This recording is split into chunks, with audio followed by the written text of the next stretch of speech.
आपका स्वागत है मेरे चैनल में। आज हम लोग पढ़ने जा रहे हैं ह्यूमन हेल्थ एंड डिजीज़। तो चलिए शुरू करते हैं। ये आता है हमारा ह्यूमन वेलफेयर के यूनिट में, बायोलॉजी इन ह्यूमन वेलफेयर के यूनिट में। तो इसमें हम लोग जो साइंटिस्ट के बारे में पढ़ रहे हैं वो है एम.एस. स्वामीनाथन। एम.एस. स्वामीनाथन जिनका जन्म अगस्त 1925 में हुआ था इन कुंभकोणम इन तमिलनाडु। इनका पूरा नाम था मोनकाम्बू सांबीवासन स्वामीनाथन। ये अपना ग्रेजुएशन और पोस्ट ग्रेजुएशन बॉटनी में किए फ्रॉम मद्रास यूनिवर्सिटी।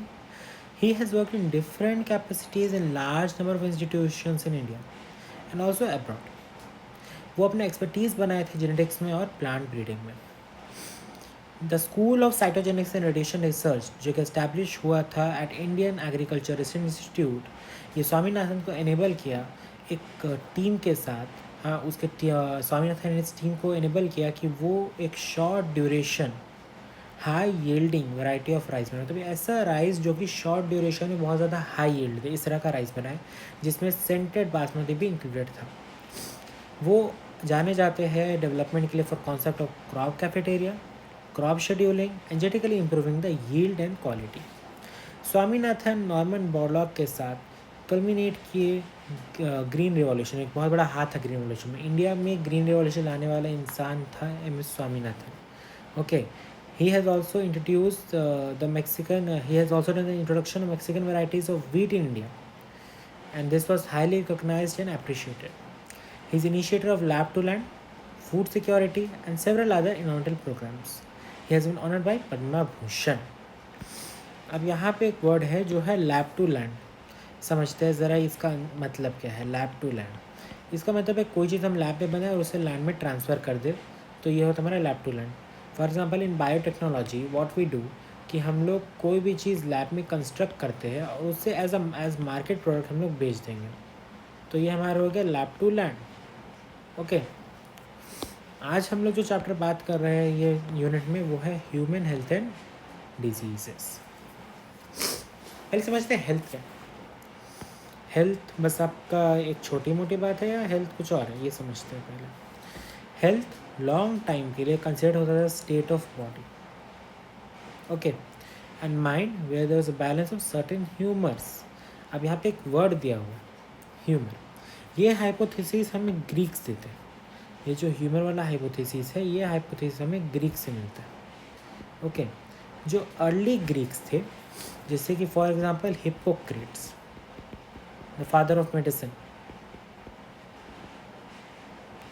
या फिर हमारा Indian Ayurvedic system of medicine,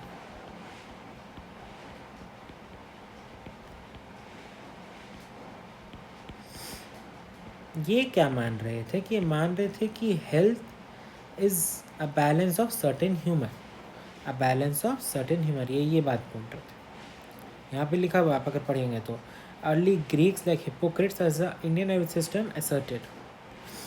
ये माना जाता था कि ह्यूमर बेसिकली कंसिडर्ड कर रहा है आपका 3 से 4 चीज़ का, जैसे कि blood, yellow bile, black bile and phlegm और कफ। अब ब्लड जो है वो बॉडी फ्लूइड है। ओके, तो येलो बाइल हमारा लिवर के थ्रू सिक्रेट हो रहा है, ब्लैक बाइल हमारा स्प्लीन या किडनी के थ्रू हो रहा है, फिल्गम कफ तो आप लोग को मालूम है। तो ये थॉट चढ़ा लोगों में कि जो पीपल है जिनके पास ब्लैक बाइल ज़्यादा है वो एक हॉट पर्सनैलिटी रखे और उनको फीवर ज़्यादा हो। ओके, ये एक चढ़ा लोगों के दिमाग में। यहाँ पे लिखा हुआ आप पढ़ेंगे तो कि it was thought that person black bile belong to hot personality and would have fevers. This idea was arrive at a by pure reflective thought. ऐसे रिफ्लेक्टिव थाट के थ्रू ये आया था। अब यहाँ पे क्या हुआ कि इसी बीच डबल सर्कुलेशन का जो थ्योरी था वो आ गया। तो discovery of blood circulation by William Harvey, कौन क्या, विलियम हार्वी किया। By using experimental method and demonstration of normal body temperature in person with black bile using thermometer disapprove the good humour hypothesis of health. यहाँ पे लिखा हुआ है कि जिस टाइम हमारा आया theory of discovery of blood circulation which was given by William Harvey, तो उन्होंने एक्सपेरिमेंटल मेथड्स यूज़ किया था और ये जो डेमोन्स्ट्रेशन था जिसमें एक नॉर्मल हमें बॉडी टेम्परेचर देखने मिला, इसमें क्या हुआ कि ये जो है ये हमारा हेल्थ के बारे में बताया कि ये जो गुड ह्यूमन हाइपोथेसिस है ये गलत है। वो ब्लैक वाइल में भी वही सेम थी और उनका ही टेम्परेचर में, तो बोले टेम्परेचर सेम ही है सब में, तो ये थ्योरी डिसअप्रूव हो गई। ओके, तो इसके बाद क्या हुआ? इसके बाद in later years biology stated that mind influences through neural system and endocrine system our immune system, and that our immune system maintains our health. Hence mind and mental states can affect our health. यहाँ पे ये बात आ गया कि health mind और हमारा mental state दोनों से अफेक्ट होगा। ये बात हम लोग का पता चल गया कि बस डिजीज़ का एब्सेंस नहीं है हेल्थ। WHO के मुताबिक complete physical, behavioural, mental and social wellbeing एक इंसान का ही हेल्थ है। ओके, तो हेल्थ इफेक्ट किससे होगा? जेनेटिक डिसऑर्डर से हो जाएगा। अगर कोई चीज़ का डिफिशियंसी है जब एक बच्चा पैदा होता है, या फिर जब चाइल्ड ऐसा कुछ डिफिशियंसी या बीमारी जो जो वो पेरेंट्स से इनहेरिट कर रहा है, इससे हमारा हेल्थ ख़राब हो रहा है। इन्फेक्शन से ख़राब हो रहा है, लाइफस्टाइल से हो रहा है। फॉर एग्जांपल कोई कोई होता है जो पानी नहीं पीते हैं, तो उनका लाइफस्टाइल ख़राब हो गया है, तो उनसे उसका हेल्थ ख़राब होगा। वो खाना ठीक से टाइम पे नहीं खा रहे हैं, उनका हेल्थ उस चलते ख़राब होगा। वो रेस्ट नहीं ले रहे, ख़राब होगा हेल्थ। एक्सरसाइज नहीं कर रहे, ख़राब होगा हेल्थ। इस तरह से बहुत से और भी हैबिट्स है जो नहीं करने से हमारा हेल्थ ख़राब होने का चांसेस ज़्यादा है। Okay, the term health is frequently use by everybody. Okay, health does not means absence of disease और physical fitness. It is defined as state of complete physical, mental and social wellbeing. ये definition कौन दिया? WHO दिया। जब people healthy होता है तो they are more efficient at work, इनका प्रोडक्टिविटी बढ़ जाता है, ये लोग इकोनॉमिक प्रॉस्पेरिटी लाता है। हेल्थ लॉन्गिविटी भी इंक्रीज़ कर रहा है। अगर एक इंसान का हेल्थ अच्छा है तो उसका एज लिमिट ज़्यादा होता है, वो ज़्यादा देर तक जिएगा, ठीक है। और रिड्यूस कर रहा है इन्फेंट और मैटरनल मोर्टेलिटी। फॉर एग्ज़ाम्पल हम लोग अगर देखें तो 1900s के टाइम पे इन्फेंट मोर्टेलिटी रेट और मैटरनल मोर्टेलिटी रेट बहुत हाई था। क्यों? क्योंकि इनको न्यूट्रिशन वीक मिलता था। क्यों? क्योंकि पोवर्टी हाई था, अंग्रेज सब लूट चुके थे। हाँ, बट अगर हम लोग आज के डेट में देखें 2020s या 24s के टाइम में हम लोग देख रहे हैं, तो हम लोग देख रहे हैं कि बहुत ज़्यादा प्रोग्राम गवर्नमेंट चला, जैसे मिलेट प्रोग्राम उड़ीसा गवर्नमेंट चलाता है। इसके तहत हर प्रेग्नेंट औरत को मिलेट्स खिलाया जाता है। Millet is a very good food, it is like a super food, very nutritious. Okay, तो अगर मिलेट हम खिला रहे हैं तो न्यूट्रिशन का जो कमी था वो क्या हुआ? वो फुलफ़िल हुआ। ये फुलफ़िल हो रहा था, MMR और IMR घट जा रहा है। इस चलते यहाँ पे इन्फेंट मोर्टेलिटी रेट और मदर मोर्टेलिटी रेट घट रहा है। Okay, balanced diet, personal hygiene, and regular exercise are very important to maintain good health. Yoga has been practiced since immemorial time to achieve physical and mental health. Awareness about health and their effect on human bodily function, vaccination against infectious disease, proper disposal of waste, control of vectors, maintenance of hygiene, food and water resource are necessary for achieving good health. अगर हमें good health चाहिए तो हमें क्या क्या करना है? हमें पहले डिजीज़ के बारे में अवेयरनेस फैलाना चाहिए, हमें पता होना चाहिए, हमारा बॉडी फंक्शंस के बारे में पता होना चाहिए, वैक्सीनेशन के बारे में पता होना चाहिए, हाँ कौन से डिजीज़ के लिए कौन सा वैक्सीनेशन लगेगा, हमें डिस्पोजल अच्छे से करना चाहिए वेस्ट को, हमें वेक्टर में कंट्रोल लाना चाहिए। जैसे अगर हम लोग मच्छर में कंट्रोल करें तो डेंगू मलेरिया का केस अपने आप घट जाएगा। ओके, और हमें मेंटेन करना चाहिए hygienic food and water resources को, ताकि हम गुड हेल्थ मेंटेन कर पाएँ। When functioning of one or more organ or system of body is adversely affected, characterized by various signs and symptoms, we say that we are not healthy. We have a disease. Disease can broadly group into two, into infectious and non-infectious. Disease are easily transmitted from person to other person are called infectious. Infectious is very common. Every one of us suffer from this at some time or other. Some infectious diseases like AIDS are fatal. Among non-infectious diseases, cancer is major cause of death. Drug and alcohol abuse are also affect our health adversely. अब यहाँ पे बोल रहा है कि जो disease है अब कभी कभी हमें क्या लगता है हमारे एक ऑर्गन ठीक से काम नहीं कर रहा है, अरे यार मेरा पेट ठीक से खाना नहीं पचा पा रहा है, अरे यार मेरा आजकल तबीयत बहुत ख़राब रह रहा है। हाँ, तो इसका मतलब है कि हमें वो सिम्टम्स में हमें साइन मिल रहा है कि हमारा एक ऑर्गन जो है या एक से ज़्यादा ऑर्गन ठीक से काम नहीं कर रहा। इसका मतलब है कि हम लोग हेल्दी नहीं हैं, हमें कोई बीमारी हो लगभग। और बीमारी को हम लोग दो चीज़ में ग्रुप किए, हम लोग बोले कि बीमारी या तो इन्फेक्शियस होगा या तो नॉन इन्फेक्शियस होगा। इन्फेक्शियस डिजीज़ अगर है तो इन्फेक्शियस डिजीज़ बहुत ज़्यादा कॉमन है, वो आसानी से एक इंसान से दूसरे इंसान में फैल सकता है। For example AIDS, and AIDS are fatal, मौत हो सकता है इसमें।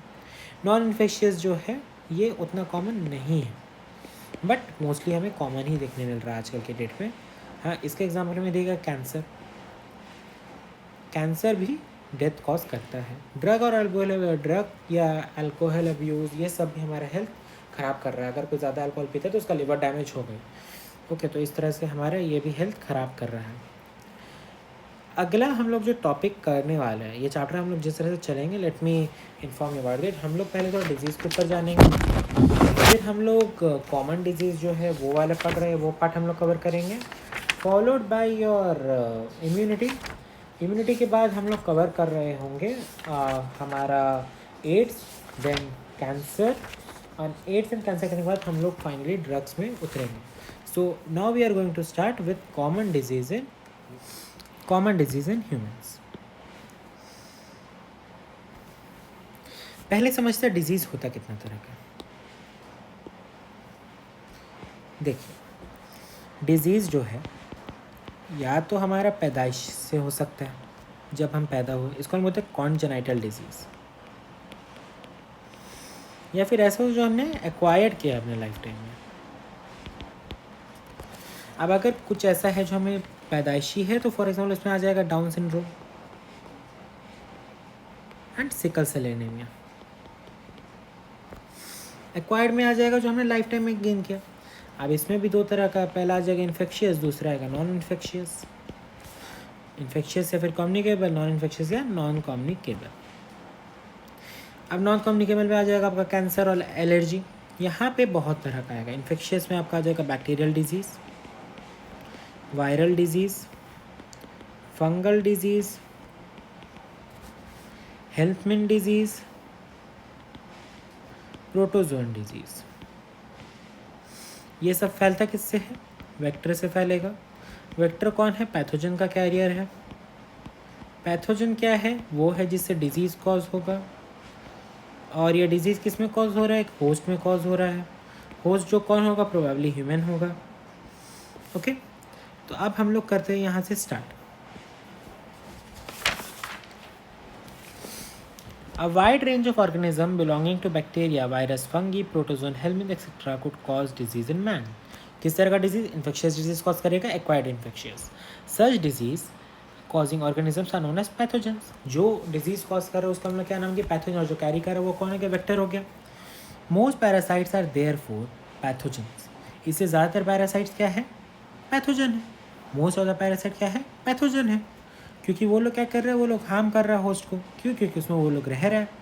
हाँ, अगर मेरे अंदर मेरे अंदर अगर मलेरिया है, हाँ, तो वो मलेरिया मुझे डैमेज कर रहा है। क्यों? क्योंकि वो मेरे बॉडी में पॉइजन रिलीज़ कर रहा है, हेमोजोन को रिलीज़ कर रहा है, इसलिए मेरा बॉडी डैमेज हो रहा है। हम अगर देखेंगे तो डेंगू मलेरिया में फीवर आता है। फीवर क्यों आता है? जब हमारा बॉडी किसी से लड़ रहा हो तो फीवर आता है। ठीक है, तो हमारा बॉडी लड़ रहा है उससे, तो वो हमें डैमेज कर रहा है, होस्ट को डैमेज कर रहा है, होस्ट में रहकर। फॉर एग्जाम्पल बोलते हैं ना, पेट में कीड़ा हो गया, कीड़ा का दवा हर साल में एक बार खाना चाहिए। क्यों? क्योंकि वो जो कीड़ा हमारा पेट में हो रहा है वो हमारा न्यूट्रिशन खा रहा है, तो हमें और हम अगर उस होस्ट है तो हमें वो डैमेज कर रहा है, इसलिए वो डैमेज कर रहा है होस्ट को उसमें रहकर। ठीक है, पैथोजन बहुत से मीन्स से एंटर कर सकते हैं बॉडी, मल्टीप्लाई कर सकते हैं और हमारे नॉर्मल वाइटल एक्टिविटीज के साथ इंटरफेयर भी कर सकते हैं। अगर एक इंसान रोज़ सुबह उठ रहा है, उठ के चाय बना रहा है, चाय बना के पी रहा है, फिर नाश्ता करके अपना ऑफिस जा रहा है, काम करने, स्कूल जा रहा है पढ़ने, अगर उसे मलेरिया हो गया, क्या वो सेम रूटीन फॉलो कर पाएगा? नहीं, क्योंकि उसे फीवर है, उसका हेल्थ ठीक नहीं है, वो नहीं कर पाएगा। तो हमारे नॉर्मल वाइटल एक्टिविटीज़ के साथ ये छेड़छाड़ कर रहा है, जिससे रिजल्ट क्या कर रहा है? इससे रिजल्ट क्या हो रहा है? इससे रिजल्ट हो रहा है कि हम मॉर्फोलॉजिकल और फंक्शनल डैमेज मिल रहा है हमें। मॉर्फोलॉजिकल यहाँ पे एक वर्ड लिखा गया, फंक्शनल तो मैंने समझा दिया कि इस तरह से। मॉर्फोलॉजिकल कैसे होता है? अब मान लेते हैं कि मुझे फ़ीवर है। अगर मुझे फ़ीवर है तो मेरा खाना पीना ऑफ कोर्स कम हो जाएगा, मुझे खाने का मन नहीं करेगा, तो मेरा जो हेल्थ है वो उसमें डैमेज पड़ेगा। एंड मे बी अगर देखा जाए तो बहुत फीवर में ऐसे भी होता है कि मेरा आँख थोड़ा बल्ज आउट हो जाए या फिर मेरा फेस थोड़ा ड्राई ड्राई लगे, तो ये सब वो उसका सिम्टम्स है, मतलब वो दिख रहा है कि वो मॉर्फोलॉजिकल भी किया है। Pathogens have to adapt to life within the environment of the host. Pathogen को अपने लाइफ के हिसाब से अडाप्ट करना पड़ता है, हाँ, विद इन्वायरमेंट ऑफ होस्ट। अगर होस्ट जो है, मान लो जैसे कि पैथोजन एंटर किया गट, ठीक है, अब गट में क्या है? लो पीएच, लो पीएच है। अगर पीएच लो है तो उसे वहाँ पे सर्वाइव करना है, तो उस हिसाब से वो अडाप्ट करेगा, हाँ। तो उसको डाइजेस्टिव एंजाइम से ही बचना है, इसलिए उस हिसाब से वो अडाप्ट कर रहा है कि तुम्हें को उस हिसाब से बच के रहना है। अगर वो कहीं और रहता, पीएच हाई रहता, तो वहाँ पे वो उस हिसाब से अडाप्ट करता कि वहाँ मुझे बच के रहना है, हाँ। A few representative members from different groups of pathogenic organisms are discussed here, along with disease caused by them. तो अब एक एक करके हम लोग पढ़ना स्टार्ट करते हैं। अब हम लोग जो फर्स्ट स्टार्ट कर रहे हैं दैट इज़ बैक्टीरियल। ये हम लोग जो बात करेंगे ये है बैक्टीरियल। बैक्टीरियल डिजीज़ में आता है ये। बैक्टीरियल डिजीज़ बस दो है, ये दो, ठीक है। हम लोग यही दोनों के ऊपर बात कर रहे होंगे। पहला है टाइफॉइड। अब ये जो टाइफॉइड है इसका पॉजिटिव एजेंट कौन है? Salmonella typhi, okay. अब ये सैल्मोनेला टाइफी कहाँ पे अटैक कर रहा है? स्मॉल इंटेस्टाइन में अटैक कर रहा है, इसका लोकेशन है अटैक करने का। और ये ट्रांसमिट कैसे हो रहा है? फूड और कंटामिनेटेड वाटर के थ्रू, ठीक है। और बाकी ऑर्गन्स में कैसे जा रहा है? थ्रू ब्लड जा रहा है, ओके। अब बारी आता है कि इसको हम लोग क्या क्या इसका सिम्टम्स है। पहला है कि फीवर कितना? 39 to 40, इम्पॉर्टेंट है। 39 से 40 डिग्री होना चाहिए, वो इम्पॉर्टेंट है। वीकनेस, स्टमक पेन होगा, कंस्टिपेशन होगा, हेडेक होगा, लॉस ऑफ एपेटाइट होगा, खाने का कुछ मन नहीं करेगा, टेस्ट भी नहीं आएगा। ये कॉमन सिम्टम्स है। और क्या हो सकता है? अगर थोड़ा हाई लेवल में चल जाए तो सीवियर केसेस में इंस्टेंटाइनल परफोरेशन, पेट में इंस्टेंटाइन में छेद होने लगेंगे, हाँ। और इससे क्या होगा? डेथ भी हो सकता है। टाइफॉइड फीवर को हम लोग कैसे कंफर्म करते हैं? वाइडल टेस्ट के थ्रू, ओके। अब एक केस है मेडिसिन का, टाइफॉइड मैरी नाम का ये केस है, ओके। ये टाइफॉइड मैरी का रियल नेम था मैरी मेलोन। ये क्या थी? ये कुक थी बाय प्रोफेशन। ये एक टाइफॉइड कैरियर थी। ये क्या की? टाइफॉइड को स्प्रेड की बहुत साल तक थ्रू द फूड डिलीवर। वो क्या कर रही थी कि वो खाना बना रही है, वो टाइफॉइड पेशेंट है, टाइफॉइड की कैरियर है, वो खाना बना रही है, उसमें टाइफॉइड का कुछ चल गया, मतलब कि कंटामिनेटेड फूड हो गया वो, तो वो लोग खाए, उन्हें टाइफॉइड हुआ। और भी लोग खाए, उन्हें टाइफॉइड हो गया। अब जो पता चलता तो क्या करते कि लोग उसे पकड़ के एक आइसोलेटेड जगह में भेज देते, बट वहाँ से फिर वो भाग जाती, वापस जाके अपने कुकिंग प्रोफेशन में चल जाती। तो इस तरह से वो डिजीज़ फैलाने में बहुत ज़्यादा फेमस हो गई थी, ओके। कॉन्फर्मेटरी टेस्ट क्या है टाइफॉइड के लिए? वाइडल टेस्ट है, याद रखिएगा। अगला आता है निमोनिया। निमोनिया को कॉज कर रहे दो positive agent, Streptococcus pneumoniae, Haemophilus influenza. ये रिस्पॉन्सिबल है निमोनिया कॉज करने के लिए। ये कहाँ इफेक्ट कर रहा है? ये एल्वियोली को इफेक्ट कर रहा है, लंग्स का। कहाँ इफेक्ट कर रहा है? एल्वियोली को इफेक्ट कर रहा है, लंग्स का, ओके। जिसके थ्रू क्या कर रहा है? एल्वियोली कवर हो जा रहा है विथ फ्लूइड, ओके, जिससे सीवियर प्रॉब्लम हो रहा है रेस्पिरेशन में। अब इसका सिम्टम्स क्या है? फीवर है, चिल है, कफ है, हेडेक है। सीवियर केसेस में होगा लिप और फिंगर ग्रे से ब्लूइश हो जाएंगे। क्यों ग्रे से ब्लूइश हो जाएंगे? ऑक्सीजन नहीं मिल पा रहा है। अगर हमारा एल्वियोली पूरा फिल्ड है फ्लूइड से तो सरफेस एरिया रिड्यूस हो जाएगा, सरफेस रिड्यूस होगा तो उतना ऑक्सीजन नहीं ले पा रहा है। अगर उतना ऑक्सीजन नहीं ले पा रहा है तो ऑक्सीजन मिलेगा नहीं बॉडी को, और इसलिए वो ब्लूइश से ग्रे हो जाएंगे। हेल्दी पर्सन को कैसे मिल रहा है? इनहेल करके ड्रॉपलेट्स, एरोसोल जो कि इन्फेक्टेड पर्सन रिलीज़ किया, या फिर ग्लास शेयर करके, यूटेंसिल शेयर करके इन्फेक्टेड पर्सन से। और भी बैक्टीरियल डिजीज जैसे dysentery, plague and diphtheria, okay. इसके बाद हम लोग का आता है हाँ, यहाँ पे एक चीज़ इंपॉर्टेंट है नोट करने के लिए, तीनों का आप ये लिख लीजिए। प्लेग कॉज करता है यर्सीनिया पेस्टिस, जबकि डिप्थेरिया कॉज करता है कॉर्नी बैक्टीरियम, डिप्थेराई, और डिसेंट्री के लिए कॉमन बैक्टीरिया होता है जो है शिगेला। प्लीज़ नोट कर लीजिएगा ये चीज़ को। ओके, क्वेश्चन आ सकते हैं। नेक्स्ट हम लोग आ रहे हैं वायरल डिजीज़ में। अब जो बात करेंगे हम लोग बात कर रहे होंगे वायरल डिजीज़ के ऊपर। तो वायरल डिजीज़ में हमारा पहला नाम कौन आ रहा है? Common cold. अब कॉमन कोल्ड जो है, कॉमन कोल्ड, इसको कॉज कर रहा है राइनो वायरस। अब राइनो वायरस एक ग्रुप है वायरसेस का जो कि कॉमन कोल्ड कॉज कर रहा है।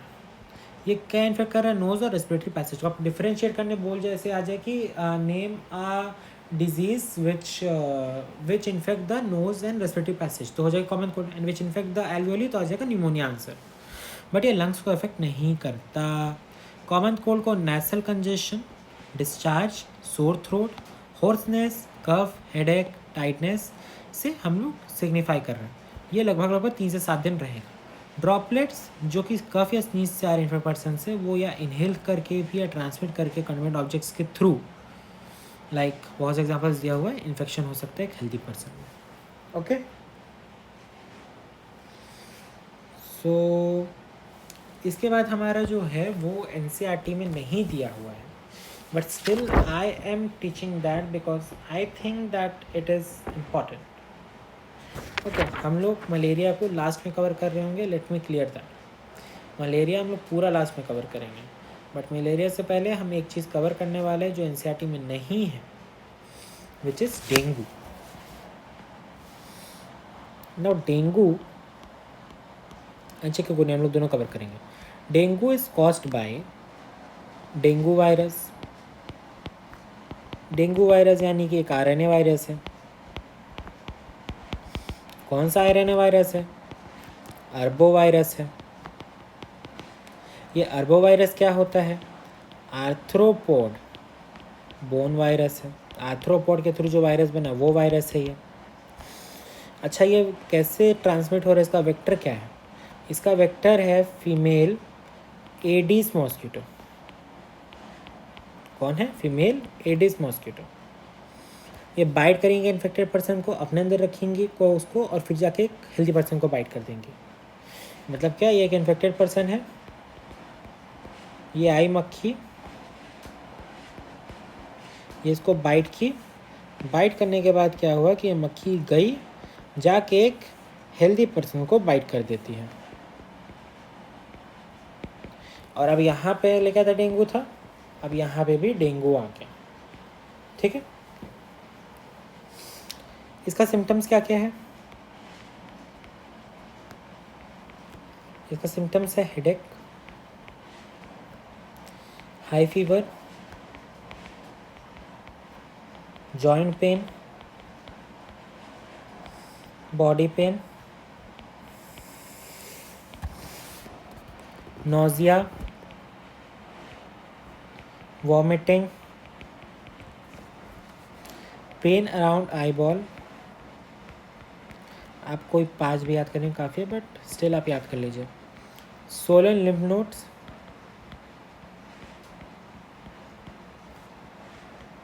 रेड्यूस। अब हाँ, डेंगू में जो ब्लड प्लेटलेट्स है ये कम हो जाता है, और ये इसका सिग्निफिकेंस फीचर है।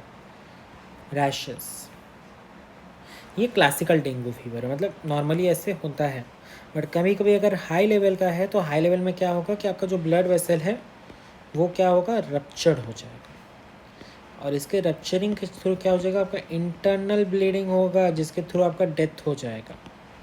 अच्छा, इसको ट्रीट कैसे करो, डायग्नोसिस कैसे करें? डायग्नोसिस करने के लिए सिंपली ब्लड टेस्ट होगा, जिसमें आपका प्लेटलेट को चेक कर लिया जाएगा। दूसरा है एक टेस्ट जिसको हम बोलते हैं टॉर्निक्वेट टेस्ट, ये होता है। ओके, और ट्रीट कैसे करेंगे? ट्रीट करेंगे एंटीपायरेटिक यानी कि पेन किलर, फ्लूइड लेकर और रेस्ट करके। ये 3 तरह से हम लोग ट्रीट करेंगे। इसके बाद आता है चिकुनिया। अब जो चिकुनिया है ये कौन कॉज कर रहा है? ये भी चिकनगुनिया वायरस कॉज कर रहा है, जो एक अर्बो वायरस, और ये भी फीमेल एडिस मॉस्किटो ही फैला रही है, और सेम है जैसे फैला रही थी पिछले डेंगू में। इसका सिम्टम्स बट कम है, उतना ज़्यादा नहीं है। हेडेक होगा इसमें, फीवर रहेंगे, रैशेस रहेंगे, और अगर हाई केस है तो उसमें जॉइंट पेन भी देखने में मिलता है। अब इसका डायग्नोसिस करें। इसका डायग्नोसिस होगा ब्लड टेस्ट से,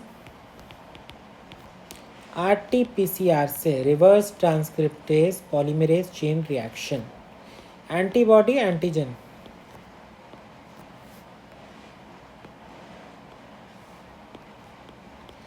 एंटीबॉडी एंटीजन टेस्ट। ट्रीट कैसे करें? Painkiller, fluid intake and rest. अच्छा, ये इसको हम लोग प्रिवेंट कैसे करें? अब ये दोनों किससे फैल रहा है? फीमेल एडिस मॉस्किटो से फैल रहा है। अगर हम वाटर ही ना रखें, जिससे मॉस्किटो के बच्चे ही ना हो, तो कम कर सकते हैं। तो हम लोग स्टैगनेंट वाटर, रुका पानी को रोक दें, मतलब हटा दें। मॉस्किटो रेपेलेंट क्रीम लगाएं। हम लोग केरोसिन ऑयल डाल दें पॉन्ड्स में, हाँ, या फिर गैम्बूशिया फिश को हम लोग इंट्रोड्यूस कर दें, जो मॉस्किटो का बच्चे पे खाती है, तो ब्रीडिंग होगा ही नहीं। और हम लोग फुल क्लोज पहने, तो हम लोग ये सबसे बच सकते हैं। इसके बाद हम लोग जो बात कर रहे हैं वो हम लोग NCERT की बात करें। हम लोग वापस NCERT में आ गए घूम फिर के। तो हम लोग अब जो बात करेंगे, हम लोग बात करने वाले हैं अबाउट हम लोग जो बात करेंगे, हम लोग बात करने वाले प्रोटोजोन डिजीज़ के ऊपर। तो प्रोटोजोन डिजीज़ में हमारा आ रहा है एंटामोइबा हिस्टोलिका से कॉज किया गया एम्योबैसिस। एंटामोइबा हिस्टोलिका एक प्रोटोजोन पैरासाइट है जो कि लार्ज इंटेस्टाइन में अफेक्ट कर रहा है, और जो डिजीज़ कॉज कर होता है एम्योबैसिस या एम्नियोबिक डिसेंट्री। इसका सिम्टम्स है constipation, abdominal pain, cramps, stools with excess mucus, stool में एक्सेस म्यूकस रहेगा और ब्लड क्लॉट भी रहेगा। हाउस फ्लाई इसका वेक्टर है, हाँ, and it is transmit from faeces of infected person to food. मतलब कोई इंसान अगर पास में खाना खा रहा है एंड उसके आसपास ही कोई टॉयलेट का एरिया है, तो वहाँ से अगर वो इंसान का एम्नियोबाइसिस है, तो वहाँ हाउस फ्लाई उसके फीकल मैटर में बैठकर उसके अगर खाने में बैठ जाए, तो उससे भी सेम बीमारी हो जाएगी। ओके,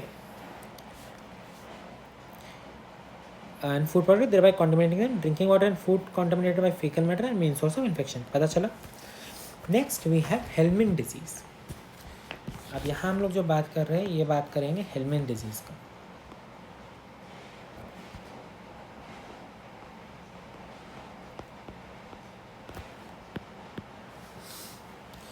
हेलमिन डिजीज़ में हमारा जो डिजीज़ का नाम है वो एस्केरिस।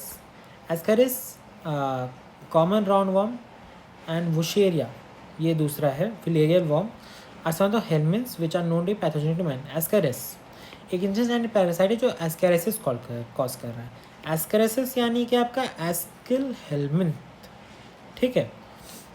सिम्टम्स ये क्या है? इंटरनल ब्लीडिंग है, मस्कुलर पेन है, फीवर है, एनीमिया है, ब्लॉकेज ऑफ इंटरनल पैसेज।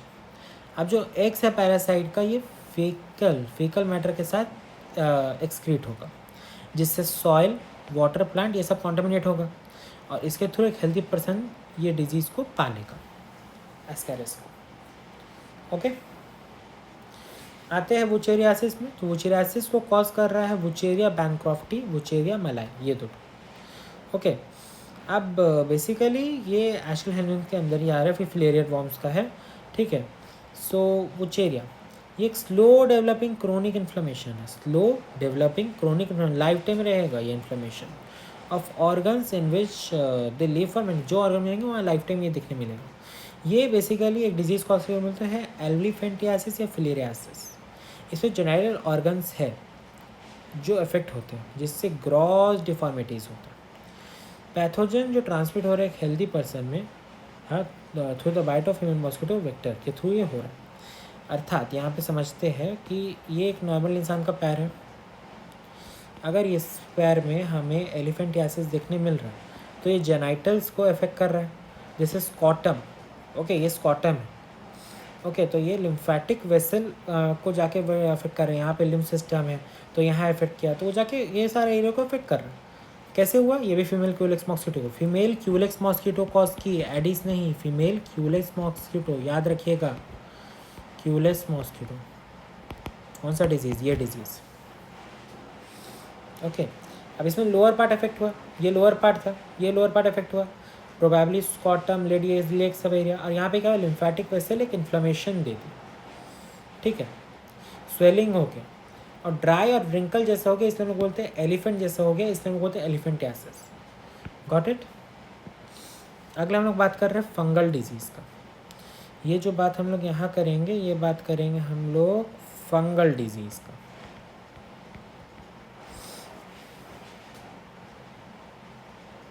तो फंगल डिजीज़ जो है, बहुत से फंगाई है जो बिलोंग कर रहे हैं टू जेनेरा माइक्रोस्पोरम, ट्राइकोफाइटन, डर्मेटोफोटन। ये रिस्पॉन्सिबल है रिंगवॉर्म के लिए। याद रखिएगा, MTE या MET, मेट क्या कॉज कर रहा है, रिंगवॉर्म कॉज कर रहा है, जो कि मोस्ट कॉमन इन्फेक्शियस डिजीज़ है मैन में। इसमें क्या हो रहा है, ये स्किन में हो रहा है बेसिकली, हाँ, यानी स्किन के फोल्ड्स के बीच में हो रहा है बेसिकली, ये स्किन का फोल्ड्स है, इसके ये हुआ ये, तो स्किन के फोल्ड्स में हो रहा है, नेल्स में हो रहा है, हेयर्स में हो रहा है। अब ये हो क्यों रहा है, यहाँ पे ड्राई स्केली लेशंस देखने को हमें मिल रहा है, ओके, यानी डैमेज, ये डैमेज ही है ना, ये डैमेज हमें देखने मिला, यहाँ पे ड्राइनेस देखने मिला, और हीट और मॉइस्चर के थ्रू, और यहाँ पे फंगस आराम से ग्रो कर जाएगा। अब ये हुआ क्यों, ये हुआ है बेसिकली, इसमें टीचिंग भी हो रहा है, ये हुआ है क्योंकि ग्रॉइन, मतलब यहाँ पे जो ग्रॉइन है, ग्रॉइन का मतलब होता है स्किन फोल्ड्स, यहाँ पे स्किन फोल्ड्स होंगे, मतलब हम लोग अगर एक इंसान इस तरह से कुछ है तो उसका ऐसे स्किन कुछ दिख रहा होगा, ठीक है, मतलब कुछ ऐसे ऐसे दिख रहा होगा, तो वो हो गया स्किन फोल्ड्स। ये जनरली हो रहा है क्योंकि हम लोग टावल शेयरिंग कर रहे हैं, क्लोथ शेयरिंग कर रहे हैं, कॉम शेयरिंग कर रहे हैं, तो ये इसके थ्रू होता है, ठीक है। इन्फेक्टेड पर्सन का अगर हम लोग यूज़ करेंगे तो ये होगा, ओके। अब ये सबको रोके कैसे, अगला क्वेश्चन ये चल रहा है कि रोके कैसे। तो हम लोग मेंटेनेंस कर रहे हैं पर्सनल और पब्लिक हाइजीन का, एंड हम लोग मेजर्स ले अपना पर्सनल हाइजीन के लिए, जैसे कि हम लोग अपना बॉडी को क्लीन रखें, क्लीन ड्रिंकिंग वाटर पिए, फूड वेजिटेबल क्लीन खा रखें। पब्लिक हाइजीन को भी हम लोग रखें, प्रॉपर डिस्पोजल करें वेस्ट का, एक्सक्रीशंस का, पीरियोडिक क्लीनिंग करें, डिसइंफेक्शन करें वाटर रिजर्वर्स का, पूल्स का, सेसपूल्स का, टैंक्स का, और हम लोग स्टैंडर्ड प्रैक्टिस करें हाइजीन को रिलेटेड पब्लिक कैटरिंग में। तो ये मेजर अगर हम लोग लेंगे तो हम लोग ये सब कम कर सकते हैं, ओके। एयरबॉर्न डिजीज़ में हम लोग क्या कर सकते हैं कि हम लोग क्लोज कांटेक्ट ना करें इन्फेक्टेड पर्सन से, उसका बिलोंगिंग को हम लोग अवॉइड करें, ओके ओके। हम लोग वेक्टर्स को एलिमिनेट कर दे तो बहुत सा वेक्टर वाला डिजीज़ भी खत्म हो जाएगा, उसका ब्रीडिंग एरियाज़ को ख़त्म कर दे तो ख़त्म हो जाएगा, हाँ। इसके लिए हम लोग करें स्टैग्नेशन ना करें वाटर का, हम लोग रेगुलर क्लीनिंग करें हाउस होल्ड कूलर्स का, ओके। हम लोग फिशेस जैसे कि गैम्बूशिया को पॉइंट्स में डालें जिससे कि मॉस्किटो लार्वा को खा ले, हम लोग इंसेक्टिसाइड्स को स्प्रेड करें ड्रेनेज एरिया और स्वैम्प्स में, हम लोग डोर और विंडो को वायर मैश से करें, जिससे कवर करें जिससे मच्छर अंदर ना आए, ओके। हम लोग ये सब प्रिकॉशंस ले सकते हैं, ओके। एडवांसमेंट जो हुआ है बायोलॉजिकल साइंस में, ये हमें इफेक्टिवली डील करने दिया बहुत इन्फेक्शियस डिजीज से, जो वैक्सीन का यूज़ कर रहे हैं फॉर इम्यूनाइजेशन प्रोग्राम, ये हमें कम्प्लीटली इरेडिकेट करने दिया deadly disease like small pox, एक लार्ज नंबर ऑफ और भी डिजीज़ की पोलियो, डिप्थेरिया, न्यूमोनिया, टेटनस, जो कि कंट्रोल हो गया एक लार्ज एक्सटेंट तक by the use of vaccine. ये बाकी हम लोग पढ़ने वाले बायोटेक्नोलॉजी में किस तरह से वैक्सीन हेल्प किया। अब हम लोग पढ़ेंगे मलेरिया के ऊपर, ये टॉपिक बाकी था ये चैप्टर का। इसके बाद ये पार्ट 1 में है पूरा, हम इम्यूनिटी वाला जो है ये हमें अलग से पार्ट में पढ़ाया जाएगा पूरे इम्यूनिटी को, और अगर वो वीडियो में टाइम होता है तो will try to cover 8 and बाकी सब भी, बट हम लोग यहाँ पे सिर्फ ह्यूमन का जो भी है डिजीज़ वो पढ़ रहे हैं। कुछ ह्यूमन डिजीज़ है जो कि प्रोटोजोन कॉज कर रहा है, जैसे कि मलेरिया, ओके ओके। तो एक डिजीज़ है जो कि इंसान बहुत सारे से लड़ रहा है, प्लाज्मोडियम इसे कॉज करता है, एक टाइनी प्रोटोजोन है जो डिजीज़ के लिए, बहुत से टाइप्स के प्लाज्मोडियम इसे कॉज करते हैं, Plasmodium vivax, Plasmodium malaria, Plasmodium falciparum. Plasmodium falciparum एक डेडली है, वो मौत तक लेके जाएगा, okay. Of this Malaysian malaria cause by Plasmodium falciparum is most serious and can even be fatal, मैंने यही बात बोला अभी। अब प्लाज्मोडियम ह्यूमन बॉडी को एंटर करेगा एज स्पोरोजोइट्स, ये है मच्छी, ये है मक्खी, मच्छर। तो ये मच्छर पहले ही खून ले चुका है किसी से, ठीक है, और वो खून में ऑलरेडी इसके पास प्लाज्मोडियम वाइवेक्स है। ये क्या किया कि ये ह्यूमन बॉडी एंटर किया, तो स्पोरोजॉइड जो है वो ह्यूमन बॉडी के अंदर चल गया। ओके, स्पोरोजॉइड ह्यूमन बॉडी के अंदर चल गया through the bite of infected female Anopheles mosquito. Important, Anopheles. Aedes कहाँ था? डेंगू मलेरिया, डेंगू और चिकुनिया में। क्यूलेक्स कहाँ था? एलिफेंटियासिस में। एनोफेलिस कहाँ है? मलेरिया में। फीमेल एनोफिलिस मॉस्किटो कहाँ है? मलेरिया में। Parasite initially multiply within the liver cell and then attack the red blood cells. अब यहाँ से ये कहाँ गया? ये मेच्योर इन्फेक्टिव स्टेजेस है। ये कहाँ गया? ये गट से किया, गट मतलब ये इंसान के गट में गया और वहाँ से कहाँ गया? ये गया सीधा लिवर में। कहाँ? इंसान का लिवर में जा रहा है, इंसान का लिवर में जा रहा है। स्पोरोजॉइड आया लिवर में। स्पोरोजॉइड क्या करेगा? एक्सेक्सुअली डिवाइड करेगा लिवर में, जिससे सेल बर्स्ट हो जाएगा। ओके, और ब्लड में इसका जो पार्ट्स है वो चल जाएगा। यही लिखा हुआ है रेड ब्लड सेल्स में, जिससे इसका रप्चर हो जाएगा। ओके, रप्चर हो गया, ये गया रेड ब्लड सेल्स में, रेड ब्लड सेल्स में घुस गया। Parasite reproduce asexually in red blood sales, bursting the red blood cells and causing cycles of fever and other symptoms। अब यहाँ से क्या हुआ? ये सेक्सुअल स्टेजेस बनाया, रेड ब्लड सेल्स में ही आ गया, यानी मेल और female gamete. Ruptured RBC associated with release of toxic haemozoin, जो रिस्पॉन्सिबल है चिल के लिए और high fever recurring every 3 to 4 days. 3 से 4 दिन में फीवर आते रहेगा। फीमेल एनोफिलिस मॉस्किटो जब बाइट करेगा इन्फेक्टेड पर्सन को, तो पैरासाइट मॉस्किटो के अंदर चल जाता है और फर्दर डेवलपमेंट होता है। फिर पैरासाइट जो है वो मल्टीप्लाई करता है और स्पोरोजॉइड बनाता है, जो कि सैलिवरी ग्लैंड में स्टोर होता है। जब मॉस्किटो बाइट करता है ह्यूमन को, तो स्पोरोजॉइड इंट्रोड्यूस हो जाते हैं उसके बॉडी में, जिससे एक इवेंट्स होता है जो कि ऊपर मेंशन किया गया। ये 2 होस्ट रखा है, तो इसलिए ये क्या है? ये एक डाइजेनेटिक है। अब इसे एक अच्छे से समझते हैं। अब हो क्या है? अब हुआ ये कि एक इन्फेक्टेड पर्सन है। हम लोग एक इन्फेक्टेड पर्सन से स्टार्ट करते हैं। एक इन्फेक्टेड पर्सन है, चलो छोड़ो, हेल्दी से स्टार्ट करते हैं। आप एक मॉस्किटो है, कौन सा? Anopheles mosquito, female Anopheles mosquito. अभी फीमेल एनोफिलिस मॉस्किटो जो है, ये बेसिकली क्या है? ये प्राइमरी होस्ट है, यहाँ पे सेक्सुअल स्टेजेस हो रहे हैं।